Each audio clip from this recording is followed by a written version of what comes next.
You about ready? Yeah. All right, let's start. Good evening, everyone. I'll call the meeting to order. Let's do a pledge, please.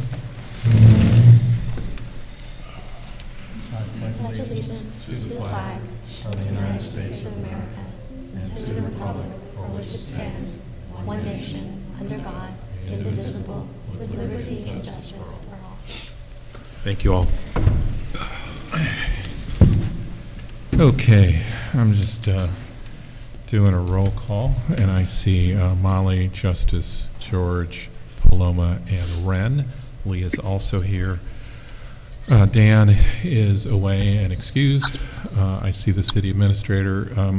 I assume someone from our city attorney is online. Who would that be tonight? Good evening, Mayor. It's Nick Ward-Willis. Good evening. Hey, Nick. Okay. So why don't we do public comments? And this is the first opportunity for public comments. As many of you know, you can talk on any topic except that of a public hearing. There are no public hearings this evening, and we'll go with those signed up first, and then we'll go from there. So I've got Tom DeCastro at 8 Duncan. Coming up, Tom.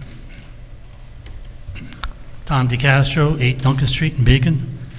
I have two things I'd like to talk about, if I can get them in quick enough. The first one I see is the resolution tonight for the opt-out with the solar panels. My wife and I got involved with that quite a few years ago, and we got out after 2 billing periods because we had 2 bills, one from the solar company and one from Central Hudson, and we just could not understand the bills, and we just got out of it and kept paying Central Hudson the money. To make it worse now, Central Hudson's billing system is so screwed up that it's going to be even harder to try to figure that out. So I would recommend, I think if I read that correctly, you're going to automatically put everybody in Beacon on that system, and then they can opt out if they want to. Why don't you let them join? Educate them and let them join if they want to. Because I tell you, you put me on it, I'm opting out as soon as possible. It's just too confusing, and like I said with Central Hudson. Excuse me. The other thing I want to talk about briefly is I know that you are looking at eliminating fossil fuels in Beacon. And I'm going to come right out and say off the get-go that I don't think you should have the power to do that.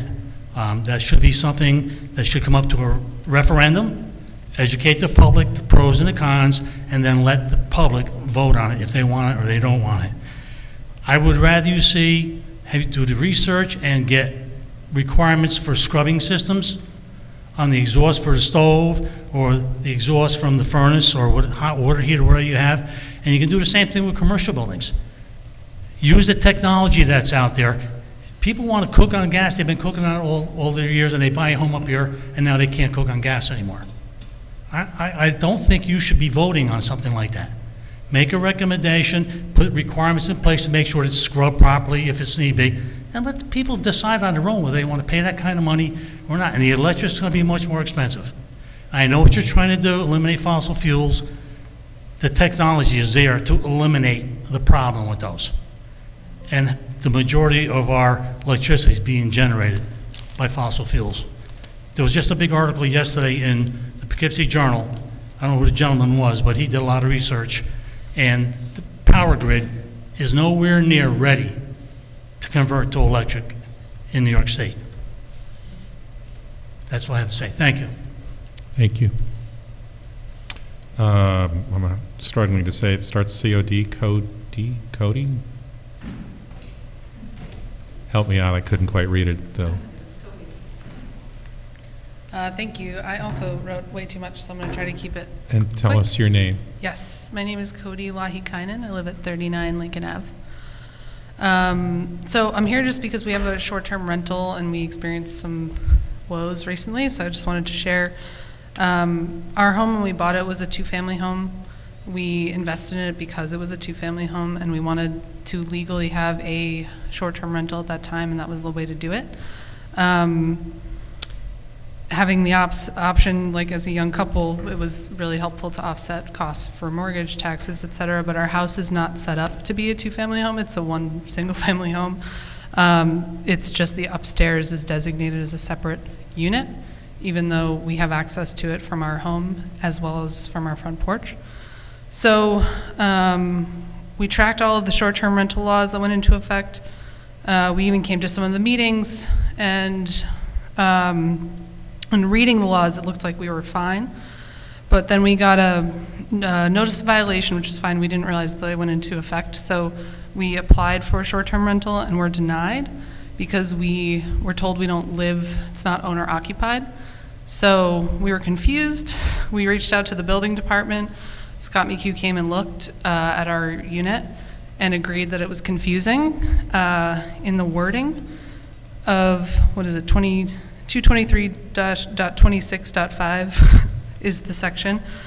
But essentially our only options were to redesignate our home as a single family or cancel our short-term rental. And we had 7 days to comply. So we went ahead and redesignated, which cost us about $150 in just the building permit alone, with no work required, just to redesignate, and whatever value we lost on our home. So I just wanted to kind of bring it up. I know that this is being enforced now, and I think it's affecting maybe the wrong people, people who were legally renting as short-term renters. We can't legally rent it as a long-term rental unit. It's not set up that way. We don't even have an oven up there. And we plan to use it as our full home shortly. We're only gonna rent it another 6 months or so. But basically, our neighbors have never complained. We are big in contributing back to the community. I think it's just sort of something that seems to be, without considering these on like a single application basis, this particular 15 seconds. seems to get kind of included in this, this like two-family designation seems to be included in this bigger, I guess, enaction of this law. So just wanted to bring it up since it's being enforced now. We're okay now, but just wanted to bring it up for other residents. Thank you. Thank you. Is it Romina? Tell us your full name and go from there. You got 3 minutes. I'm Romina Robinson, 25 First Street. Very similar situation. We have a two-family, legal two-family apartment upstairs. We've been Airbnb-ing it for several years. I understand short-term rentals can create an environment that's devoid of community care and consideration, but in 2015, when we were scouting out homes to stay in, to call our own, we stayed in an Airbnb. We found it to be a warm, genuine, amazing experience of the community here in Beacon, and it was accessible at our income level. We're both teachers, my husband and I. And then when we bought our home, we did a long-term rental for a few years and then converted it because we have 2 small kids and I wanted to be more available for them and not work full-time. Since then, we've hosted mostly like Roundhouse wedding guests because not everybody can afford to stay at the Roundhouse. We've had dia visitors and hikers and leaf peepers and family members of Beacon residents who can't, you know, stay for 10 days plus with their family in Beacon because our houses are all small. We've also hosted like a young couple looking to move to Beacon from the city during COVID, a single mom and a toddler who really needed to get out of the city during COVID, and many others who just needed an affordable and safe escape from the city. And now, because of this kind of gray area in the law where our two-family home, the rental is right above our heads, we're very present, we're very considerate of our neighborhood, and we take great care of this unit. It's considered illegal as a short-term rental, so we're renting it out on a monthly basis, but it's been, you know, a great deal of stress for our family, and we've had to cancel on lots of folks that would have otherwise enjoyed our great city. We maintain care and control of the home. It is our home. It's right there. And I was very confused that we are not considered an owner-occupied space. So I'd just like to bring that to the attention. Thank you. Thank you very much. Nancy Cope? Nancy? Oh, okay. Just saw your name here. Teresa Kraft.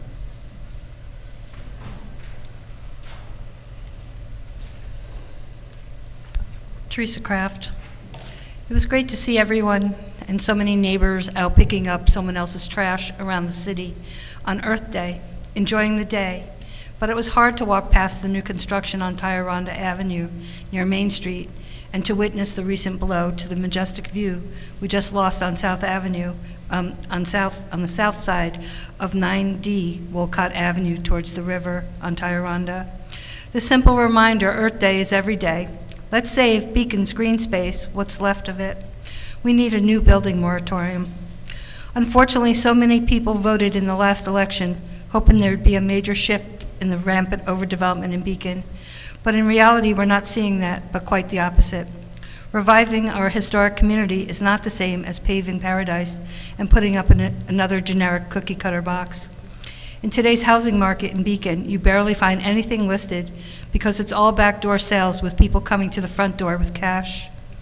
Following the last few meetings and workshops, we've been listening to the council, city reps, along with the city planner, agreeing to swapping out every green parcel left in the city of Beacon for housing under the guise of affordable housing, senior housing. Jumping the bandwagon, hoping to beat out the money grab in Albany to eliminate our R1 and smaller residential neighborhoods. I'm not a believer, and I do not believe that Beacon needs massive quantities of 350 square feet or less micro apartments that are basically the size of 3 jail cells put together. From a technical standpoint, it's common knowledge that small spaces in apartments can have issues caused by lack of proper ventilation affecting air quality and the problems with humidity. This would be one of the enormous problems of micro apartments if they're not properly designed and built with full oversight, let alone cheap materials. Poor ventilation can affect our health, causing allergies and even respiratory conditions like asthma. These problems are more common than we imagine. Therefore, it's necessary to take it into consideration, especially if there's not enough source of ventilation. And you thought gas-fueled stoves and furnaces were bad. And there's the isolation for residents that live inside with no windows, or are you planning these to be built as tall, narrow towers of 2 micro apartments in a center hallway? Public safety must be a major concern with fire and rescue in these proposed overpopulated future tenements. According to The Wind today in Albany, the governor's push is not going to fly very far. Thank you. Clark Gebman?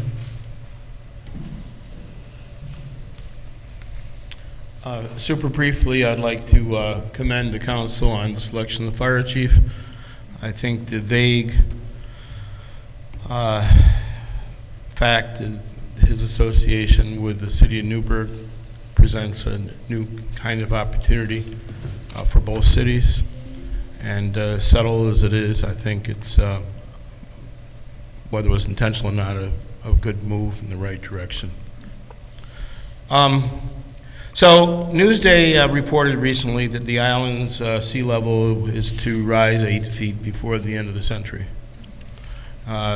Recently, the other day, the Regional Planning Commission mentioned that new housing development in northern New Jersey was greater than Long Island and Westchester County combined. New York State has long been the leader in the nation of progressive thought and open doors to people of all types. And we are also blessed with ample water, fresh water, as compared with the rest of the world. Relatively favorable weather and a weather condition different from our airport, from the airports in the city. And a location that we are blessed that we have an obligation to rise to its proper rank size in relationship to the needs of the people of the state of New York.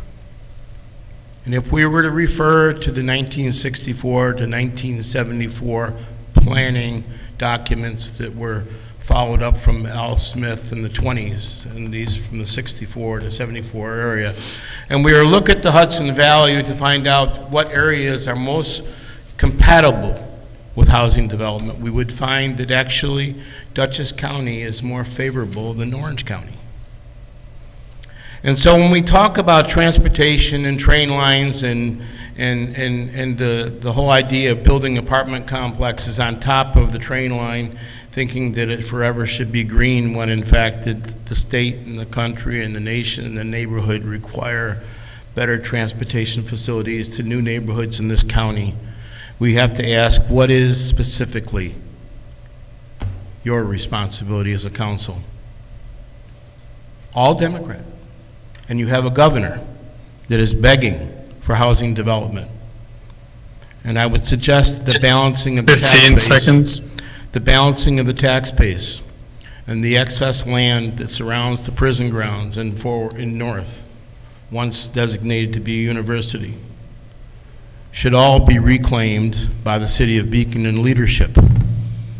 And that housing should not be regarded to be a negative factor in providing for necessary living for residents of the state. Thank you. Ben, anyone in the remote portion of the meeting? If you're on Zoom and you'd like to make a public comment, please use the raised hand option at the bottom of your Zoom screen. If you are joining us by phone, you can press *9, and you will need to press *6 to unmute once called upon. If you're joining us by YouTube, you will need to join the Zoom by visiting beaconny.gov. As of now, we have no hands raised on Zoom. Okay. Why don't we do council reports? Ren, you want to start off? We'll go this way. Sure. I just wanted to congratulate the Beacon players on a great weekend of Les Mis performances. I spent all of the weekend watching those 3 performances, and they were fantastic. I hope that we can always find a way to encourage our kids to continue to do whatever inspires them, and that Beacon can be a place, I mean, we are a place that invites grown-ups to continue to do what inspires them as well, or you know, what sort of makes us human, our creative spirit. It was really wonderful to see, and I, as I was watching these really talented singers and actors who are in high school from well, there's some really little ones. There were like 7-year-olds in the production, all the way up to 17-year-olds. I thought, I really hope that we as grown-ups help them not to stop doing what they love, and so that they're then our age and looking back and saying, I haven't done a production since high school. So I hope we can continue to foster the arts like we do. I also want to thank everyone who was out cleaning up on Earth Day. I was sick, so I couldn't go, but I was there with all of you in spirit. And I see Cody left, but if you're in Ward 3 or anywhere in the city and you'd like to schedule a meeting with me, please reach out, wlongno@beaconny.gov, and I think that's it for me. Thank you. Thanks, Ren. I will keep mine short this week. I have restarted my open office hours with a sort of slew of Fridays. All of the Fridays through the end of May from 4 to 6 p.m. I will be holding open office hours. I just did the last 2 Fridays at Memorial Park. I have 1 more at Memorial Park this coming Friday, and then the next 3 will be outside the rec center. And I will send those details to Ben so that is also on the city website. Or you can make an appointment with me via email at pwake@beaconny.gov. I've had some great conversations so far. It's really nice to be able to hold this space again, and look forward to continuing to speak with folks. George. I have nothing significant to report this evening. Thanks. Don't want to mention the Sidewalk Hat Festival. I did that last week. All right. You can say it. Well, I'll start off with, don't forget to vote this week for the library. This week, Thursday, the 27th, April 27th, is the library budget and library trustee vote. And you can vote at the library from noon to 8 on Thursday. And if you can't make it at that time, like myself, you can go in earlier this week, which would be tomorrow, Tuesday, or Wednesday, and fill out an absentee ballot, and you can hand it in there as well. So that is the vote for the Howland Public Library budget and the Board of Trustees. I want to thank all of the Earth Day volunteers across the city. I believe there were over 100 people signed up to volunteer across the city, and I had gotten to my location a little late, and by the time I had gotten there, they were out of trash bags. So I had to wait, and by the time that more trash bags came, there was a group as large as the first one ready to take on our location, and I want to thank Teresa Kraft for continually keeping our city beautiful. And I think it was just really special that each year that we do it, it's already just a little cleaner and a little harder to find trash. But I also want to give a shout out to our recreation and I think our highway department for helping to pick up all of the trash that we bagged and left on the streets for them. So I just want to thank our city departments and really everyone for helping to keep our city beautiful. This Friday, April 28th at 4 p.m., the Tree Advisory Committee and the Rec Department are celebrating Arbor Day in front of the Howland Public Library at 4 o'clock. So please join us for that. And Chris, do you want to mention the fire hydrants, or should I mention the fire hydrants? Well, I'll do it. Okay, I'll let you do that. No problem.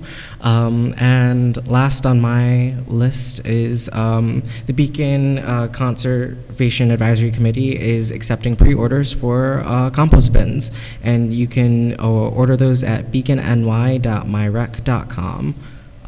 And that is all I got. Thank you, Justice. I was going to mention Earth Day and the compost bins as well, but instead I'll just to follow up on the comments about short-term rentals. I know it's something that the building department's been working on, so it might be something you've already going to include in your report, so it'd be great to hear about that. And I know that the law was passed a while ago, and we talked about wanting to first enforce what we had on the books before we considered any adjustments we want to make. So as we talk about housing issues, that might be something we choose as a group to revisit or just reacquaint ourselves with what our current law is. And I'll pass it to you, Lee. Okay. So we had a couple of Earth Day references. I will again thank the Recreation Department and the Highway Department for their help on Earth Day. I will spend a minute, and I hope people can hear this, describing our short-term rental law and what the summary of our thinking was. So we permit short-term rentals if the unit itself is owner-occupied. So if you have a home and you want to rent out a bedroom, that's perfectly fine. If you have a home, you know, a residence, and you want to rent out the entire thing for a period of time, that also is fine. So those are permitted under our short-term rental. The part that's not permitted is if you have something other than your primary residence that you also own, and that you want to rent out as a short-term rental. You can certainly rent it out as a long-term rental, but the short-term rental there isn't permitted. So if you have a two-family, and I heard someone speak today that they had a house that was a two-family, the second unit, the one that they don't live in, can be a long-term rental, but not a short-term. If I heard it was an unusual arrangement and difficult to be truly separate, which means if it simply becomes a single family, they can certainly rent out that part of their home, because then it's part of the unit that they occupy. Our thinking behind that was that we have a significant housing shortage for rental, and that we preferred rentals to be long-term versus short-term, because we're trying to fill that gap with local residents as opposed to visitors. I think we recognize that there might be more money to be had in short-term rentals depending on the frequency with which you rent and the price that you rent, but there's certainly more than enough opportunity to do long-term rentals in the same units. So I just wanted to point that out, and because we may have people listening, just to describe that difference. The only other thing I will add was I had the opportunity over the weekend to participate in a portrait event at the Beacon High School in the art area with this amazing machine And I think, George, you were there too, right? You were there on Saturday. Polaroid, okay. There's this Polaroid, and imagine someone's taken a Polaroid, except it's not this big, it's this big. And that they still take the same type of paper, they get it into the machine, and they get portraits very up close that are the old Polaroids, and they have a certain amount of film left. So this was a really cool thing to watch. And I just want to point out that, you know, there's a number of exciting things that happen in our community, particularly in the arts, but also in other areas. And sometimes I have the opportunity to participate, and it was truly cool. That's all I've got. I just want to thank everyone for being here and your comments. We listen very carefully to all of them. Chris? To get back to Justice's point about hydrants, over the next 4 weeks, we'll be flushing the city's hydrant systems. This is a critical yearly maintenance to get sediment out of the system and basically wash it through, and also to check on the hydrants to make sure that they're functioning properly. So if you are having hydrants flushed nearby your house, you may have discolored water for a short period of time. Please just run the cold water through, and eventually that will go through. It's not a long process. And again, we do this every year. While some people have called in and said, well, you're wasting water, it really is vital to the system to keep it cleaned out. What does it mean when a street isn't set to be flushed? Every hydrant, pretty much every hydrant that's at the mostly where we flush are at the dead ends. Okay. And areas that are kind of just off the system, so that it would be an area where sediment might collect. Okay. So they try to prioritize those. Yeah, I don't think we do all 600, but we do key ones that we think clear that part of the line. Yeah, I have a fire hydrant on the corner of my house, and I think it was flushed last year. Yeah, so again, just avoid doing laundry during that time, and then your water will go back to normal very shortly after. And I also want to thank our highway department for planting trees on Main Street. If you haven't been down Main Street by Rite Aid, we had 2 tree wells that were just filled with old roots. And they did an amazing job, several days' work to dig those out so that we could plant new trees, in addition to the one that we're going to be doing for Arbor Day. And we're also doing them around the city. So 20 new trees are being planted this year, and each year we're trying to ratchet that up a little bit. So thanks. Okay. If we're ready to go to laws and resolutions, let's start those up. So the first one for the evening is the appointment of Brian Tortora to the position of wastewater treatment plant maintenance mechanic. Can I get a motion and a second on that? Motion? Second? So Molly and is it Paloma? Yeah. Chris, you want to tell us about Brian? Sure. Brian has worked in our wastewater treatment plant for 5 years as a maintenance mechanic. That position recently opened when someone transferred to the water department, and we are proposing to promote Brian, who's been a great worker and also a volunteer for the city's fire department for many years and for the Beacon Volunteer Ambulance Corps. So we discussed this in workshop. He came in and you had a chance to meet him. We're really pleased to have this promotion coming forward. Any discussion? I just really appreciated his enthusiasm for the new position and coming to workshop last week. Yeah, And he's a Beacon High grad, which is also really cool. that's right. Okay, everyone ready? All in favor of appointing Brian Tortora to wastewater treatment plant maintenance mechanic, say aye. Aye. Anyone opposed? Okay, first one down. So the second one is the appointment of Amanda Caputo as temporary city registrar of vital statistics. Can I get a motion and a second? Motion. Second. So that was Justice and Wren, I believe.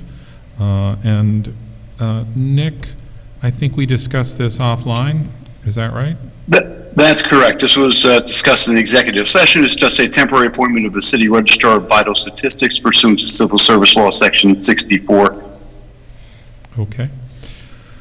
So all in favor of that, say aye. Aye. Aye. Anyone opposed? Great. I have just a question. I know it's a 3-month appointment. If we need it longer than that for any reason, would it then come back to us for an extension? Is that how it would work, Nick? That is correct. It would at that point if necessary, yes. Okay, thank you. Okay. And also just wanted to say that I really appreciate Amanda stepping into this. It's great to continue to use her fantastic skills across our city. So thank you, Amanda, for doing this. All right, so the next 3 are appointments to the Recreation Committee. Can we do them together, Nick? No, each appointment should be done separately, sorry. All right. So first one is the appointment of Christina Riccatilli to the Recreation Committee. I need a motion and a second. Motion. Second. So George and Paloma, I think? I think that was Molly. Or Molly? It was both. We tied. Yeah. I heard you. Okay. So, Ben, do you want to tell us anything about these candidates or not? I would just summarize what we talked about last week was that all 3 have a lot of strong recreation experience that they're bringing to the table. Both were recommended by the mayor and Mark Price in recreation, so we thought they'd be fantastic additions to the committee. And if you have any specific questions, I can try and answer them, but I'd leave it at that. Okay. I had a procedural question. I was just thinking about the fact that all of their terms expire at the same time. I didn't know if that's how we normally did things on committee. I feel like some others have been staggered, so just they don't all decide to resign at once, but I didn't know if there was a way that the city normally does it. Well, the only answer I have for that is that I just used the statutory term length. I believe a lot of committees in the code start staggered, and that's kind of how it's remedied, where the first round of appointments ever, when the committee was formed, have different term lengths, and then they come off at different times. But with this committee, it was pretty much vacant and not doing anything or not active for some period of time. So we needed to fill all the positions, including even the reappointments. So the idea is we want all of them to be able to serve 3 years or just over 2.5, however long it is, until December 31st, 2025. So we want them to, so that's why we didn't stagger them in this case. We didn't want to arbitrarily make them feel like their term ended shorter than others. I just pretty much just took the statutory term and applied that to them. So they'd finish out some portion of the year this year, but we always have our terms end at the end of the year, so that it makes reappointments easier to keep track of, and vacancies as well. And other than that, I don't have more policy answer for you. I don't know if Nick has anything he needs to add in terms of like code and being consistent with that. I think, so to Ben's point, the code sets forth what the terms are, and as the terms have expired, that has been set forth what the new terms are. So I believe for this, it's now a 3-year term, and these are the dates upon which they'll expire. Okay, thank you. It was just a clarifying question, because I know it's different other committees, but to have that history laid out is useful. Thank you, Ben and Nick. You're welcome. All right. So all those in favor of appointing Christina Riccatilli to the Recreation Committee, say aye. Aye. Aye. Anyone opposed? All right. Next one, also to the Recreation Committee, Justin Lynch, looking for a motion and a second. Motion. Second. That's Ren and Molly. Anything you would add, Ben, to the first comment on these 3 candidates? No, the comment was general to all 3. But if any specific questions come up, I'm here. Okay. So all in favor of Justin Lynch, say aye. Aye. Anyone opposed? And then the third one, also to the Recreation Committee, is Sarah Dwyer-Schick. Can I get a motion and a second? Motion. Second. So Paloma and George. Again, I don't know all of the candidates. I know some of them, but I certainly did review the resumes, and they all look really good. So thank you for screening, Ben. And then all in favor of Sarah Dwyer-Schick to the Recreation Committee, say aye. Aye. Aye. Anyone opposed? Welcome aboard, everyone.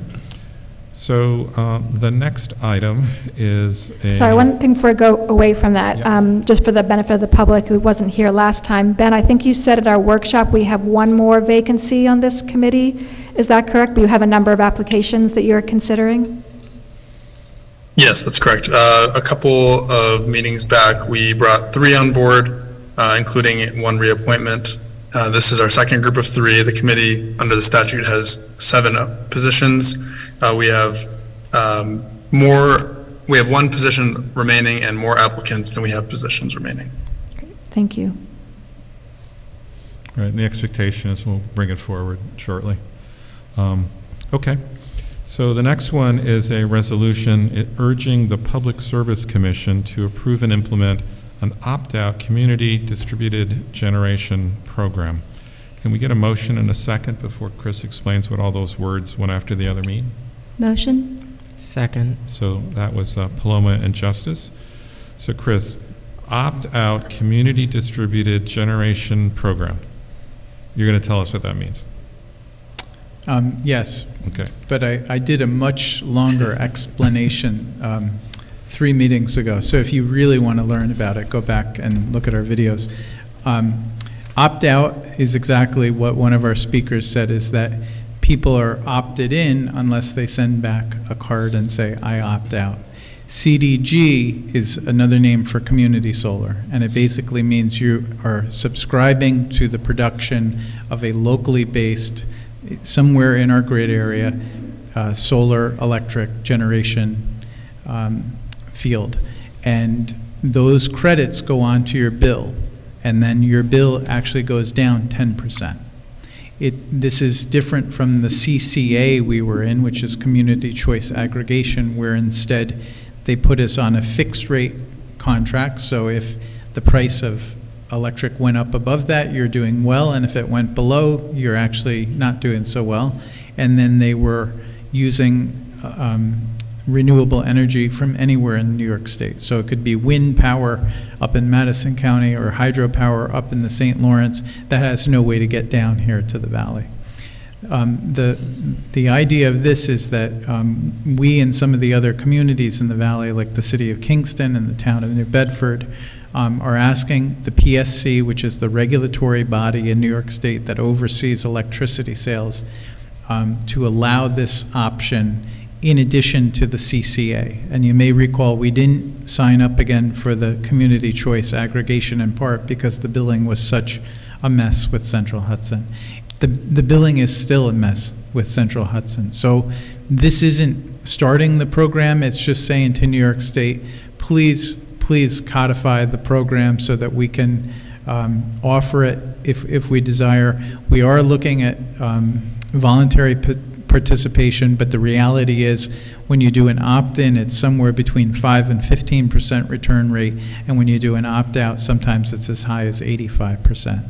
And again, this is nice because you still have your electricity supply through your utility, and that has a variable rate, and whatever you're paying, you get 10% off that. So the state's actually looking at a statewide model for this that helps low-income neighborhoods first tap into that so that they get the savings for cost-burdened households. And again, it's going to take time to go out, but this is a resolution that a lot of the members of the opt-out CDG coalition are sending to the Public Service Commission. We actually do this on our accounts. So some years ago, you did a community solar. 2 years ago, we did a community solar agreement with ELP Solar up in Ulster County. So we get these credits on city accounts already. And they are available. Some of you have NextCamp or Green Street Power. So people are already using this in our community on an opt-in basis. That's better than the 20 minutes I took through. So I would just add a couple of comments. Well, first of all, this is a resolution. We're not adopting anything. We're asking the Public Service Commission to allow this type of a program in addition to other programs. So we're not buying into anything at the community. We're simply urging the state to do something. And as Chris mentioned, the program that we're asking them to do is different than the one that we were in. The one we were in, which, Chris, you used the 3-letter CCA, right? Yeah, Community Choice Aggregation. Did involve 2 bills, which made it really, really hard to sort. I am absolutely certain that our residents saved money, but it just created a lot of uncertainty and questioning, especially during the kind of billing problems that Central Hudson had. So this is a different program. And this program does something different than the one we were in, which, as Chris mentioned, it doesn't bet on what power prices are going to be. It says whatever the power prices are, the use of local solar will drop that cost by 10%. And I believe it will be a single bill as well. It has to be a single bill within a certain amount of time. I don't think they're quite there yet. Yeah. So I just wanted to point those out because, you know, I think granted we all had a lot of agita with the other system. It did save money, definitely, but it was difficult to do. So, other comments or discussion? I would just say you would need a subsequent vote if you wanted to go into that program. So that's not this vote. Do you know, Chris, is Kingston still also interested in this program? You mentioned the town of Bedford as well. Yeah, Kingston is doing its own CCA. It got a different administrator than we had, and it has more. It's kind of like different elements than we had. They're also prioritizing low-income housing. You know, they have a lot more staff, so they've been really working on this with a Mid-Hudson Energy Choice, or it's a not-for-profit. But they want to offer the CDG. I think they're doing a little bit of what we're doing, which is putting the CDG or the community solar providers in touch with large housing complexes. And we've done that. We've put them in touch with Tompkins Terrace. So Sustainable Westchester is now subscribing these solar credits from a new solar installation in Ulster County.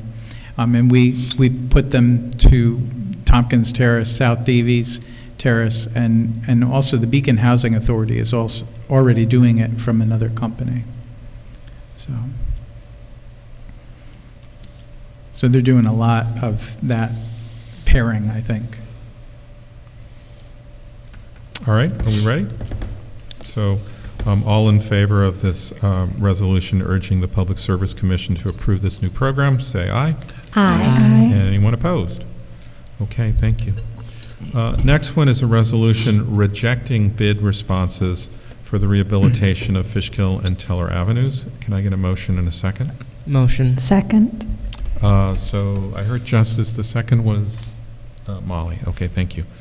And Chris, will you give us a little bit of background on this? Yeah, just for people that are unaware, this is a project that started in 2001, and it was delayed multiple times.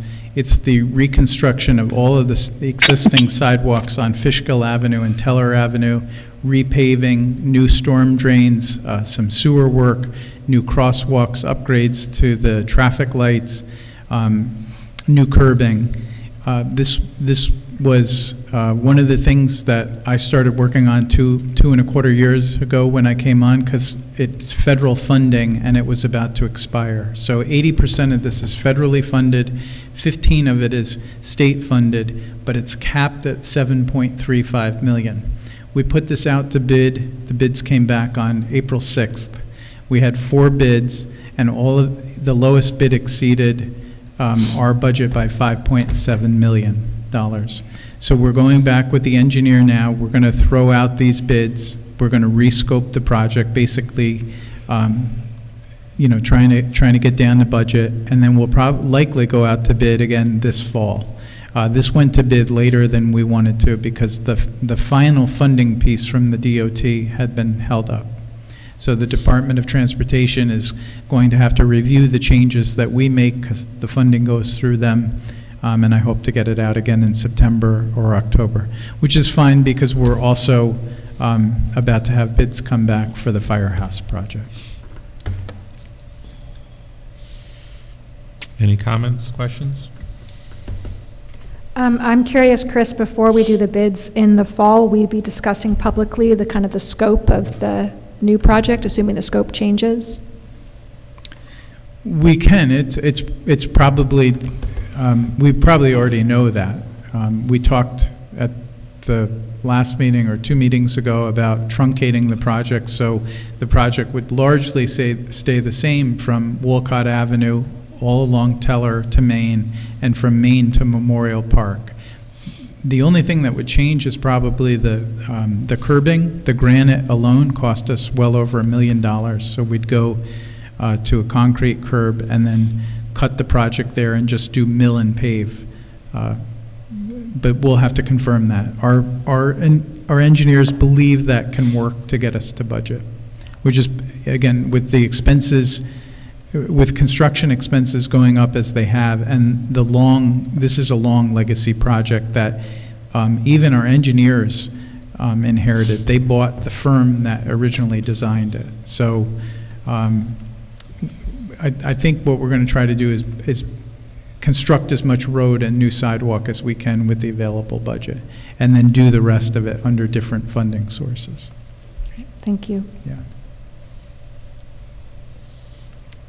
Okay, everyone in favor, say aye. Aye. Anyone opposed? All right, so the next item is also a resolution. This one is authorizing the city administrator to execute an agreement with Precision Trenchless, which is for stormwater cast-in-place pipelining. And if I could get a motion in a second. Motion. George. Second. And Molly. And again, stormwater cast-in-place pipelining. You're going to tell us what that is, Chris. Yes, it's another word for slip lining. It's a technique used to reinforce a pipe that's collapsing, and it basically puts a polymer on the inside of a metal pipe so that it doesn't collapse. We have a pipe on West Main Street that's part of our stormwater drainage system.